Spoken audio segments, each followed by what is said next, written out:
جن کے دل اللہ کی محبت سے آباد ہیں، اللہ تعالیٰ نے ان کو اپنی محبت سے آباد فرمایا، ان کے پاس بیٹھو گے نا تو بیٹھ کے ان کی محبت کی گرمی تمہاری طرف بھی منتقل ہوگی. تو یہ پاس بیٹھنا، صرف بیٹھو، پھر اور بھی کچھ نہیں، صرف بیٹھو بھی، صرف ساتھ بھی چلو، ساتھ میں بھی رہو.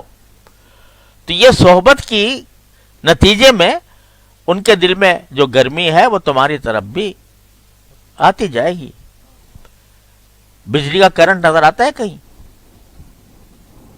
بجلی کا کرنٹ نظر آتا ہے کہ بھئی سوئچ کھولا اور بجلی آ گئی؟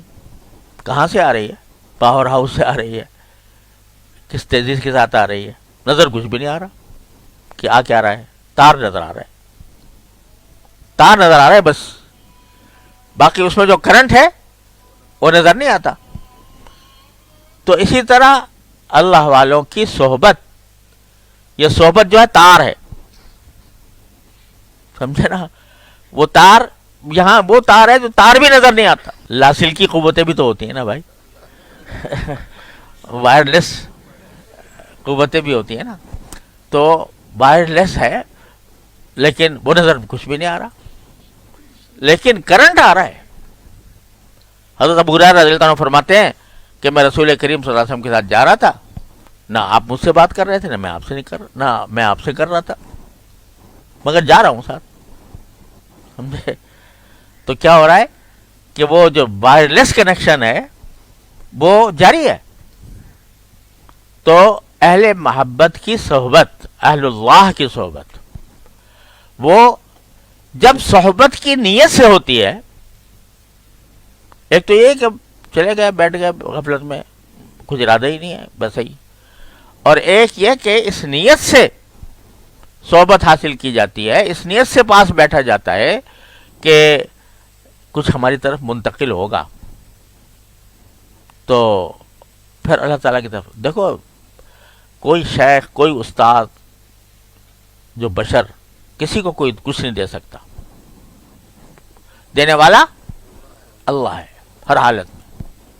لیکن اس نے کچھ، ہمارے حضرت فرمایا کرتے تھے، اس کی سنت یہ ہے کہ کسی واسطے سے دیتے ہیں، چاہے وہ شجرہ طور ہی کیوں نہ ہو، چاہے شجرہ طور ہی کیوں نہ ہو.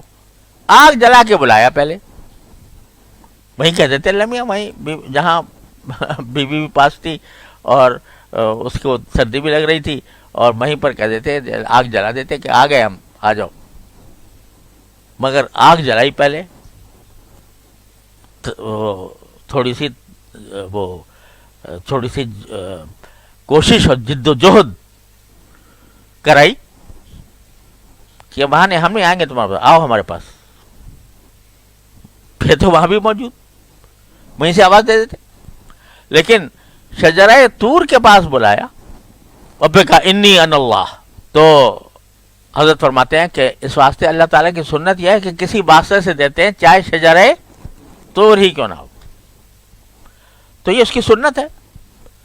دینے والے تو ہر حال میں وہی ہیں، کوئی شیخ، کوئی استاد، کوئی پیر، کوئی نہیں کچھ دے سکتا، وہی دیتے ہیں. لیکن سنت یہ ہے کہ کسی واسطے سے دیتے.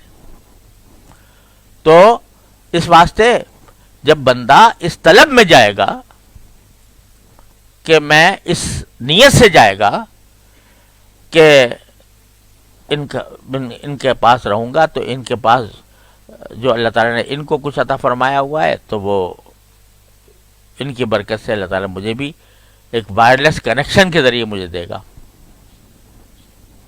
تو پھر عطا ہو جاتی. تو سب سے پہلی چیز جو ہے وہ صحبت ہے. اب نبی کریم سرورت عالم صلی اللہ علیہ وسلم کی صحبت تھی، انہوں نے صحابہ بنا دیے. صحابہ کی صحبت تھی، انہوں نے تابعین بنا دیے. تابعین کی صحبت تھی، تبع تابعین بنا دیے.